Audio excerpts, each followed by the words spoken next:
Hello everyone, welcome to Tony Talks. I hope you all are doing well, and so let's get right into today's video.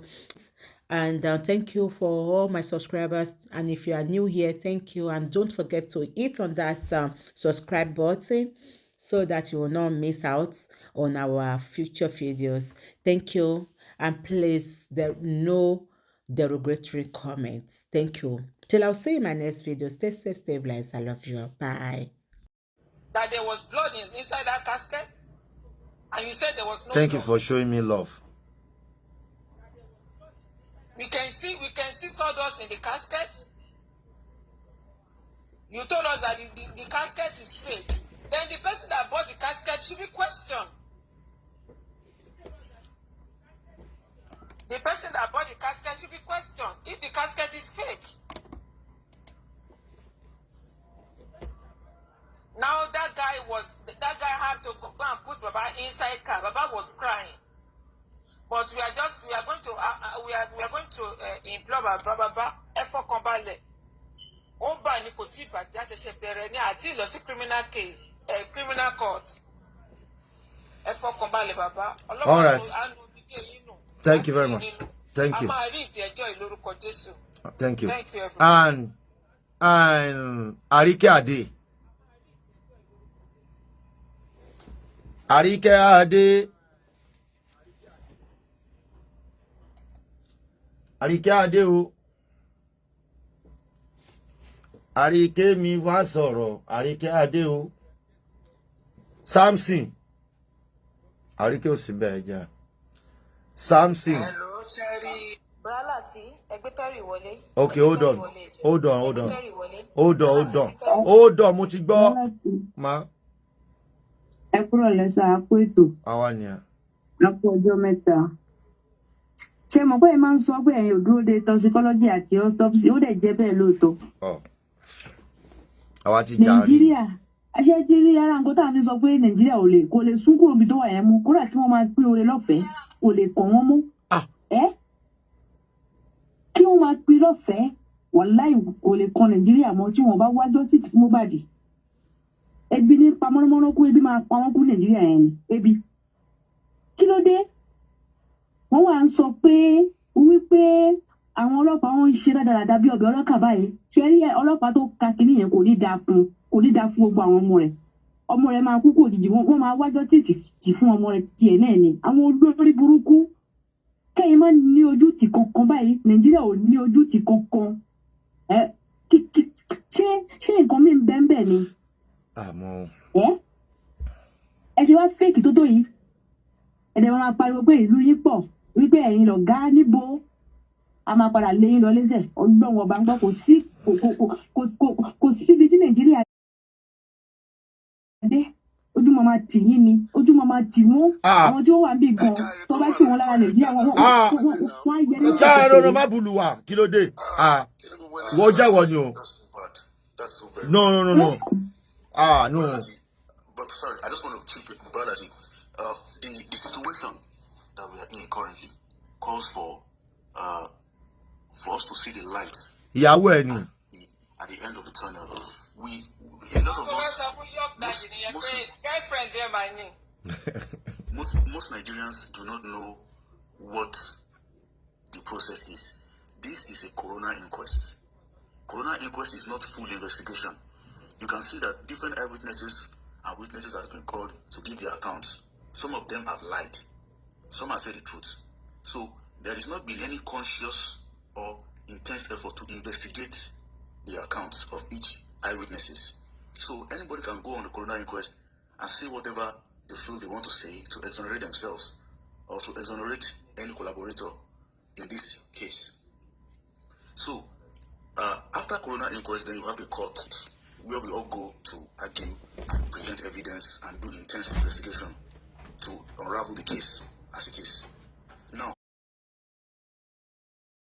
and that requires that we have some level of faith in the system. We have some level of trust in the system. Nigeria is, I don't like the situation whereby some people will just bash the country.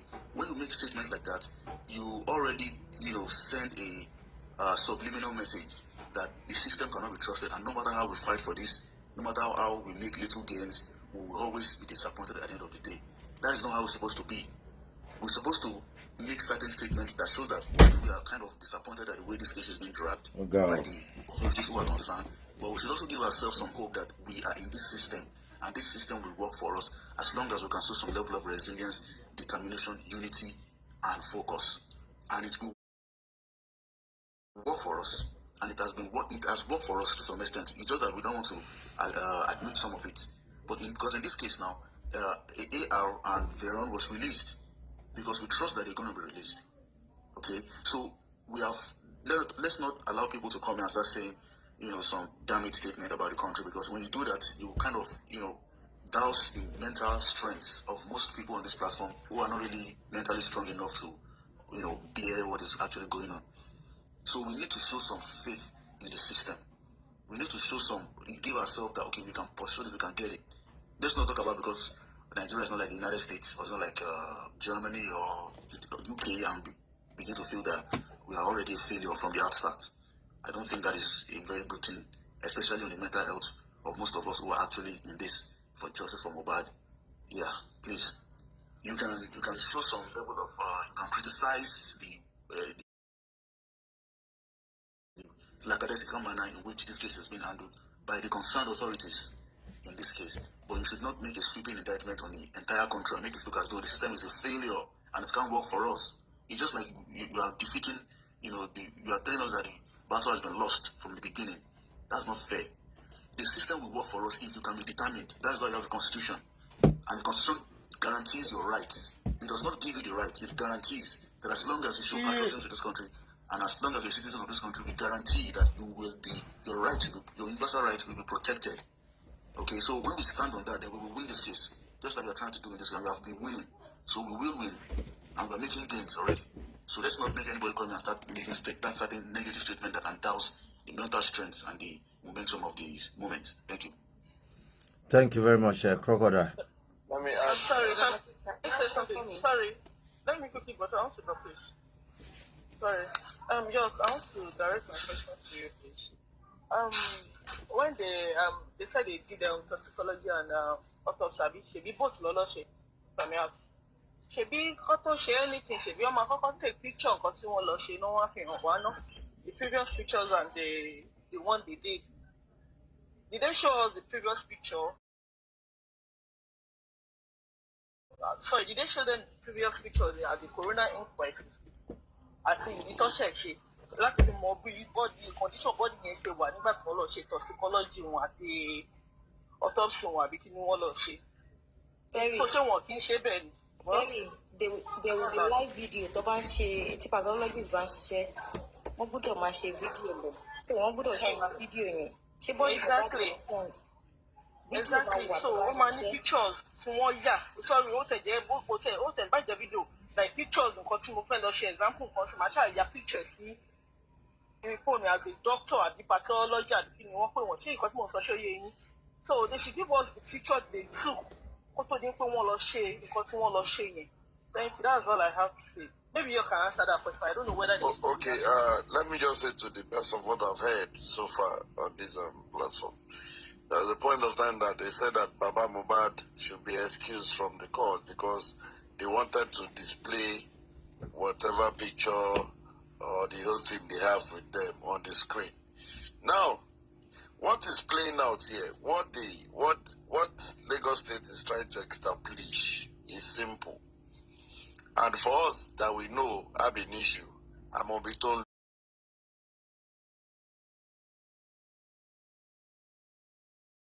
law. But Allah man shaking the Allah man ju law. Now they know that if they go by what really happened in that investigation, Wunmi will be nailed because a stab will be established. In order not to nail Wunmi, that is why they come up with the fact that whatever they've done, that they cannot really ascertain the cause of death. We know that is not possible. They are just doing what they can do so that in this inquest, because whatever happened in the inquest, how credible the fact-finding this thing is gotten from the inquest That is what will be taken to the criminal court. Now, if it's not being established 100% that this ABC happened to this guy, this other person might just be walking away when we get to the criminal court.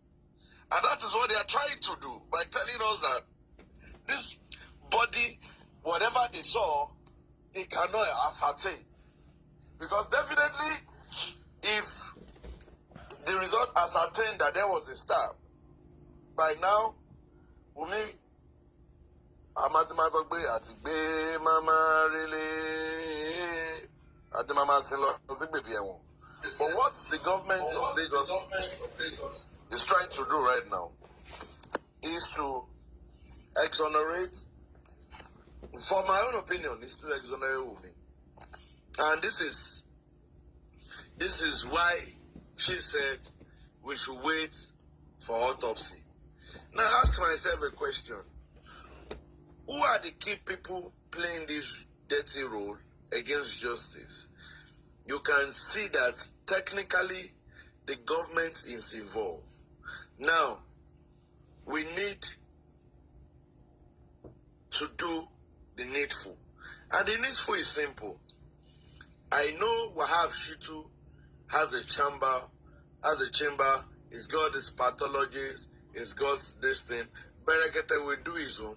Baba Muhbad too will carry out his own. And let me tell you, like I always say, it's going to be a long journey, a long ride.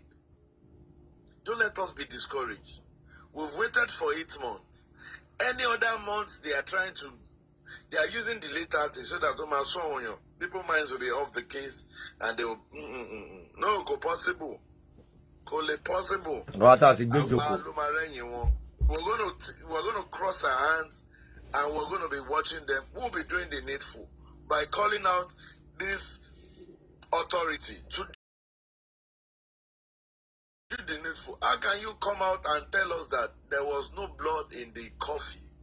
When this body was being exhumed, we saw blood. And people are saying, this is a fresh blood. And you are now coming up that there is no blood in the coffee, you know, the minor injury on his arm and the superficial injury, blah, blah, blah.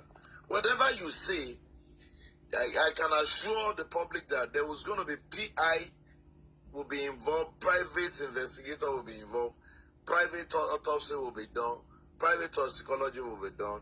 Whether they like it or yes, we are going to go to that far. And whether we like it or yes, this is one thing I know from Abinishul get-go, that DNA, one machine, that DNA will be done. And by God's grace, it will start bringing an end to when people, you father a child that is not yours. No. Now, the truth I'll call you back.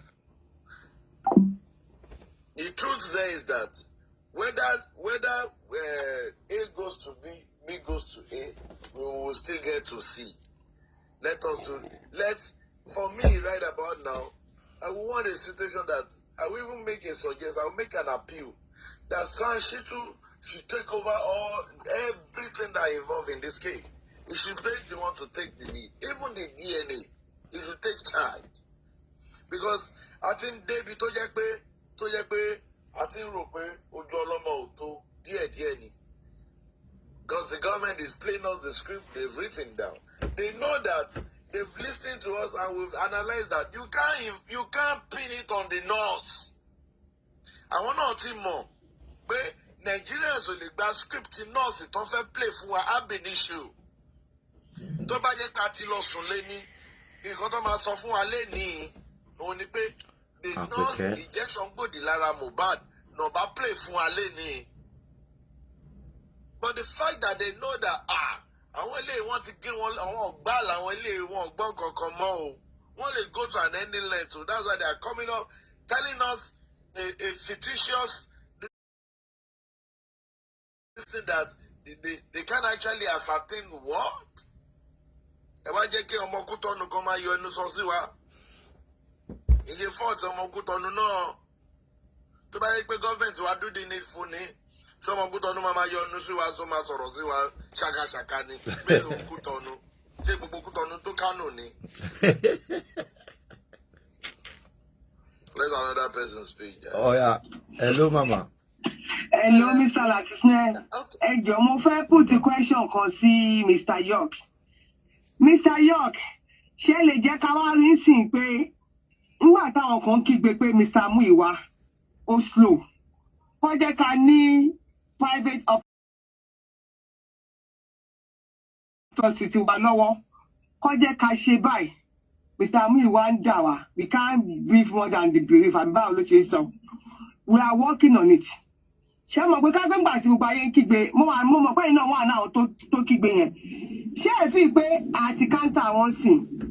Báwo ló ṣe máa sọ fún wa pé wọn ò lè assassin time tí Muhbad kú àti gbogbo nǹkan bẹ́ẹ̀ pẹ̀lú autopsy? Kí lẹ fi ń sìn Mr. York? Ẹ jọ̀ọ́. All right, Mumbo. No, jẹ́ kí Mr. Muiwa mọ mistake wọn. Kó lè release kíní ká lè ṣe dáadáa ń sìn. All right. Sorry, let me just want that to come again respond. All right. I want that to come again respond. And this is my response. We got it wrong from the beginning. And that is my stand. And my stand for we getting it wrong from the beginning is that we did not hand this over to this case to Shitu, to a son from the beginning, not Muiwa, to a son from the beginning. And now that the son has come in, Muiwa is not delaying anything. Toxicology will be done. The Shitu, the son that is involved now, said he's interested in all aspects of this case, including DNA in context.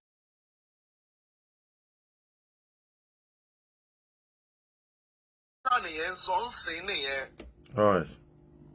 So issue where I'm blame join or blame my own is to buy Shitu Latin involved, to buy son Latin involved from the day one. I'm to sing by. Yeah. Because our son in need team to they have their own toxicology, they have their own autopsy. Of course, yes. Yeah.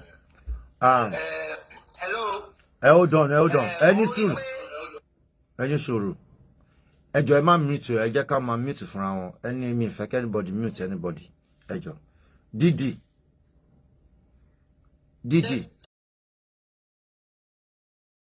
Thank you, sir. Sorry, I'll start by going to Ayonfe. Ayonfe, please be calming down, okay? Be calming down. And because I remember yesterday, you were cursing that woman, and that woman wanted to donate. She donated 100,000. So be calming down. Ugbo, John, to your long. We are all fighting in this case. We know people. Oh, ni suru ma re je kan sọ̀rọ̀ to ko to lora láti gbọ́rọ̀ yára láti fèsì. My sister, you get it. I'm just telling you, please Wọ́n try bá ìjà. to calm down. I just went there. And what I wanted to say now is, you know, I always say when this thing come up, when people's mind are up, my mind is always at rest. Now, in this case, with the little we have heard, one thing, maybe I should say Yoruba because I see this platform is... It's English now. Okay, sir. For okay, people sir. not to The first thing is, Baba, as the father of the child, and his lawyer, they have a right to write to the lab in the US that they want a copy. They have a right to get a copy.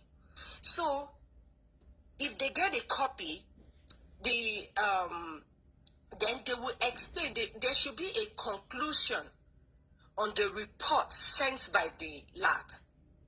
So, if truly the Nigerian government said they sent it to a lab in US, that's toxicology. Don't let us forget. This is not autopsy.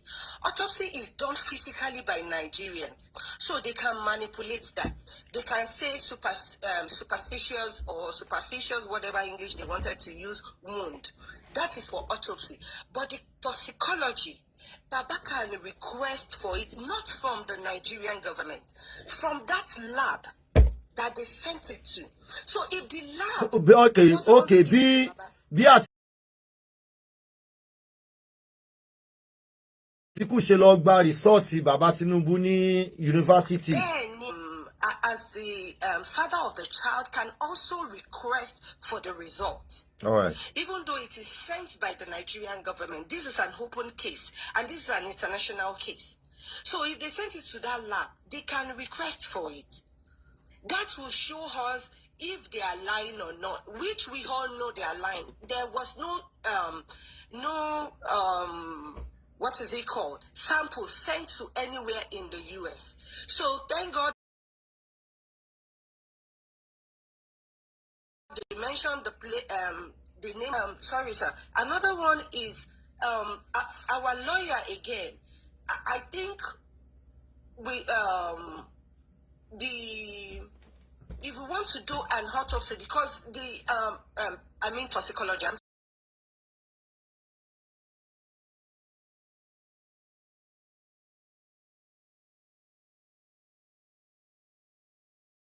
sorry. If we want to do the toxicology, they should start tomorrow. You get what I mean? They might want to play it that way and say, okay, since the toxicology is house, since the result is house, please come and take the body. We don't need to keep the body again since we have the result at hand. All so right. those are the two things I just said I should say. All right. Thank you, sir. Thank you very much. Hold on, Mufek, be call. Hold on, please.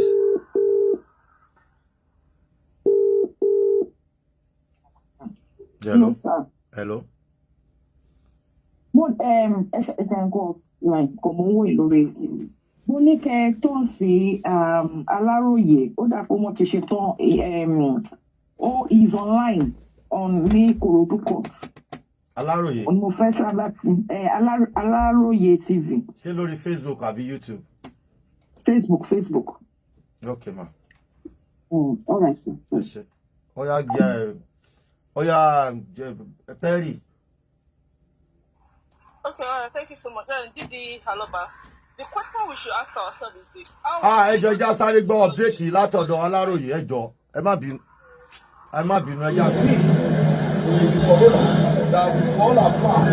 Live.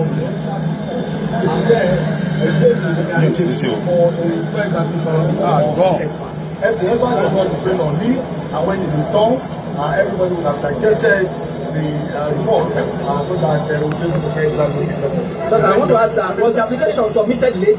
No, the application was not submitted. But for reasons advanced or adduced by the Coroner, we would have to read the application until the next application. To some people, Daddy, to some people. Can I go now? No, this is Cause of death unknown, does that mean the case is over? No, the case is not over. Because I tell you something, the report, the judges on no. Several. So it's not over. Okay?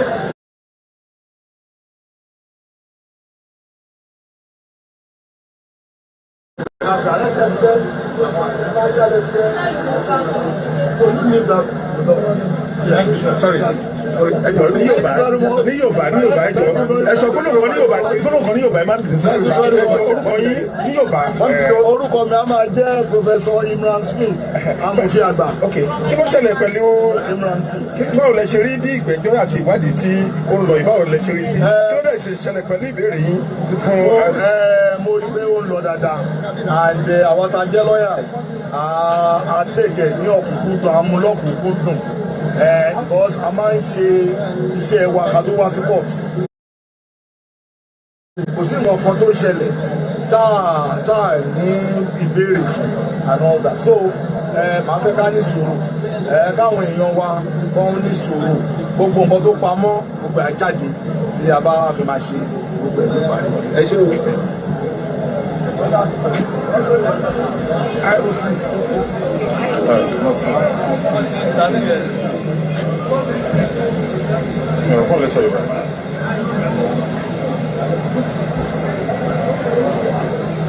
According to him, the cause of death cannot be determined. Because he gave a lot of reasons. He said, by the time they conducted the test, the body had decomposed. And that it is not possible for them to determine.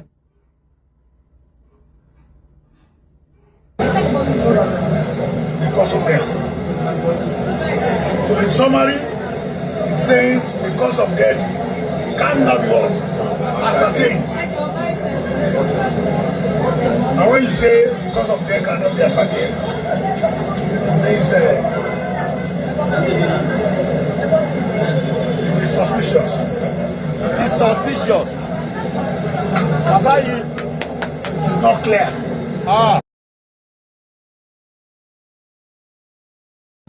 It's not clear. What by lawyer? No particular reason. But he also went further to say that it may be attributed to reaction to certain drugs administered on him before he died. Again, he then qualified that again to say he does not know whether it is those drugs that actually led to his death. So, like the other senior advocate mentioned, this is an inquiry into the cause and manner of death. The other fact that we are reviewing today concerning disagreement between Muhbad and his wife, and also the disagreement between Muhbad and the Sandari.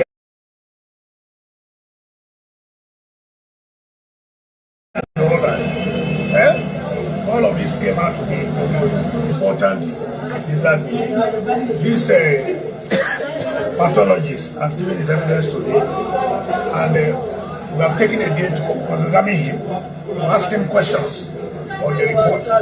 So until those questions are asked, we cannot say this is the outcome. I will just implore everybody to open their mind until we look at all the possibilities. Sir, with the undefined results of the doctors, the pathologists saying don't you think that can spark the public? Don't you think they can react sharply to it? No, the public should not react sharply to this yet. Because the man who gave evidence as the pathologist is an expert. Don't react until you have seen the full report. As I speak to you, I have not seen the full report. The coroner has advised that we should apply for the full report. When you see the full report, all of you can read that. Yes. So go and read first. If somebody says, show love, show love, show love. Show love for her. Final. Show love, show some love. You must have reasons why he says so. So look at not only the final verdict, look at the reasons he gave for arriving at that final verdict before you react. You, the press, you have a lot of role to play in informing the public about what's going on here. The coroner here has an open mind. All the lawyers here are working to ensure that we get to the bottom of this matter. And until we arrive at our destination, we will not rest. Please don't escalate the matter in the public space. The inquiry is still on. Wahab Shitu, senior advocate of Nigeria. Wahab Shitu. Yorùbá. So kí ni orúkọ yín lẹ́ẹ̀kan sí? Kí ni sí ẹ fòkun sí? Ẹ fòkun sí kí ni òun? Yorùbá. Orúkọ yín lẹ́ẹ̀kan sí? Wahab Shitu. Agbẹjọ́rò àgbà ni fún ìdílé Muhbad. Okay. Báwo lẹ ṣe rí ìgbẹ́jọ́ tòní sí kí ló wáyé níbẹ̀? Báwo lọ̀rọ̀ ṣe? Adájọ́ yìí tó wà níbi ẹjọ́ yìí àti gbogbo àwọn agbẹjọ́rò ìjọba àti gbogbo àwọn táwọn níbi kìíní à ń ṣe agbára láti rí pé ìdájọ́ mi ló. a rí kókó nǹkan tó fa ìwà lónìí àwọn tó ṣe àyẹ̀wò lórí lẹ́yìn ìgbà tí wọ́n ti wú òkú ẹ̀ nǹkan tó yà wá pathologist wọ́n tó ṣàlàyé àwọn yẹn.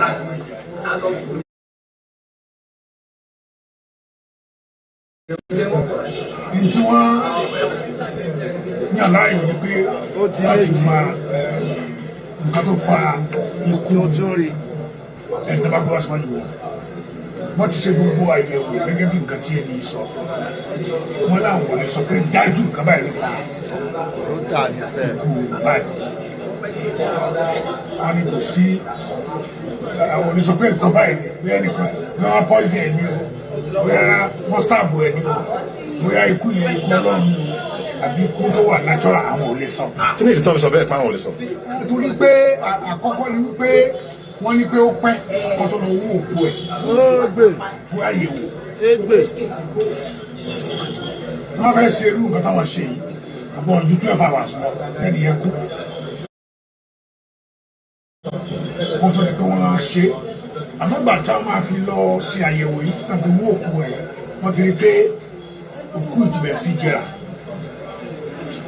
tó kó kò fáwọn ní àǹfààní láti lè rí dájúdájú wípé ìjọba ẹ̀ ló fa ikú olóògbé àmọ́ òun ti sọ tí wọ́n ti sọ rìpọ́ọ̀tì ẹ̀ báyìí ó ti gbé wá síwájú adájọ́ a ò tí ì béèrè àwọn questions lọ́wọ́ rẹ̀. ṣé o rò pé bí àwọn aráàlú àtàwọn olólùfẹ́ Mohbad bá gbọ́ àbájáde ohun tí olùṣàyẹ̀wò sọ ṣé o lè rò pé ó lè mú ìfẹ̀hónúhàn àti ìbínú dání bíi pé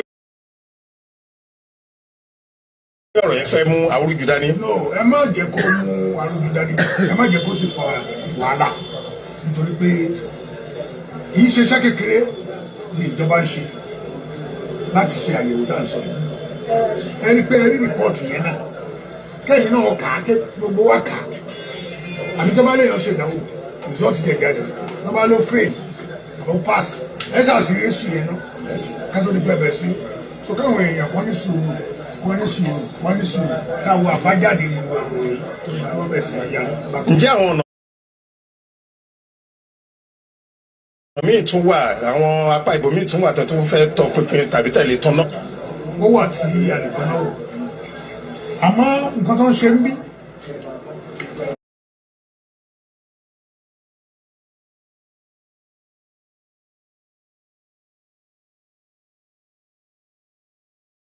ó ní nǹkan tó gbọ́dọ̀ wò kí ló pa ẹni yẹn àti ọ̀nà wo ló gbà nǹkan mẹ́ta yẹn ṣé kù gbọ́ ni àbí kú kiri wọ́n àwọn nǹkan mẹ́ta yẹn.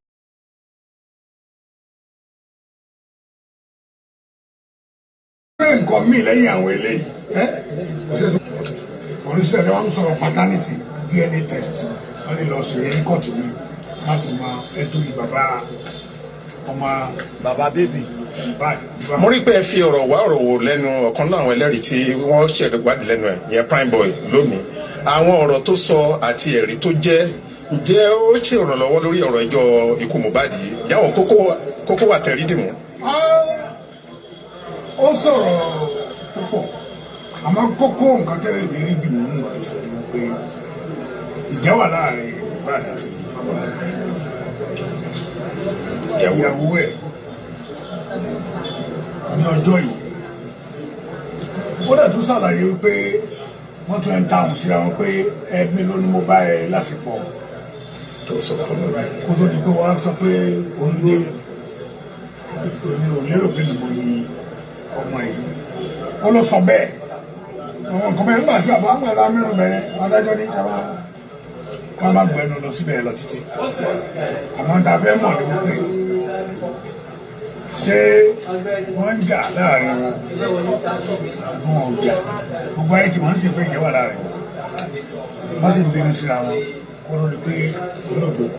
sọ ẹ nígbẹ́kẹ̀lé pé ìdájọ́ òdodo sì máa wáyé. mo nígbẹ́kẹ̀lé o púpọ̀ mo nígbàgbọ́ púpọ̀ torí pé àwọn tó wà ní adájọ́ tó ń ṣe ẹjọ́ yìí àti gbogbo àwọn agbẹjọ́rò tó wà níbí wọ́n dá ń tọ̀.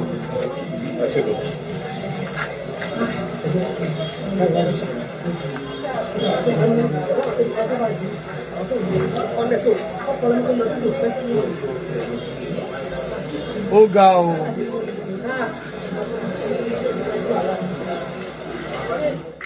tọ́ a ti dé padà Andy before Andy Samson ẹ sọ̀rọ̀ ó ti tó ẹ̀mẹ́ta tí mo ti gbé gùnkè ẹ sọ̀rọ̀ Samson. lóòtú Yeah. ṣe rí òtítọ́ ló máa lékè irọ́ gbogbo kọ́lọ̀k tí wọ́n ń ṣe láti bí ọ̀sẹ̀ kan kí Mohbad tó kú àtọ̀sẹ̀ kan tí Mohbad kú tó bá trace ẹ̀ wá mẹ́ni tó pa Mohbad àwọn kọ́ tó wọnú tọ̀dọ̀ Mohbad àwọn ètò wọ̀dọ̀ ti Wùmí àwọn ètí Wùmí make síta ètò wọnú fóònù àdúrà ètò àdúrà make síta prime boy gbogbo ọba yẹn kọ́ wo kọ́lọ̀kì wọn 7 days before the death of Mohbad and 7 days after the death of Mohbad wàá rí traces exact value tó pa Mohbad ṣé ẹ gbọ́ number 1 nìyẹn then number 2 òun ni wípé ṣẹ́rí gbogbo lẹ́la kúkú fẹ́fẹ́ wọn yẹn irọ́ ló máa já sí tọ́lọ́ ló máa jẹ gbẹ̀yìn àwọn gangan fúnra wọn ò lè ní ìsinmi èèyàn burúkú ò kì í sinmi so wọn ò lè ní ìsinmi tó bá ti mọ́nítọ̀ kọ́lọ̀gì yẹn wọ́n á gẹ́tì tó pa Mohbad gbogbo yòókù yẹn wà lálàá fúnra wa kí wọ́n tó pa àwọn ká máa fóònù Wùmí a máa fóònù àwọn kan tàbí fóònù àdúrà tàbí kádùrà fóònù àwọn kan tàbí prime boy fóònù àwọn kan tàbí fóònù prime boy tàbí ṣe spending ni gbogbo àwọn tó wà láyìíká yẹn kọ́lọ̀ gbogbo kọ́lọ̀gì wọn kọ́ interpret ẹ̀. All right. About to interpret 7 days before and 7 days after. I'm a remolesi kiri. All right. Kò ṣe kankan tó le. Kọ́lọ̀ kó ràn wá lọ́wọ́. All right, 1 minute. Hello.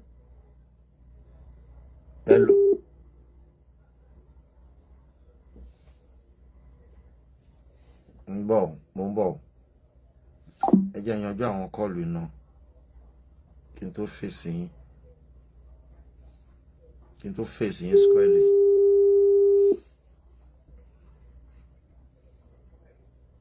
Hello, sir. Hello, ẹ káàsán. Àpẹẹkọ náà sà. Ẹ̀ka báwọn ọlọ́pàá.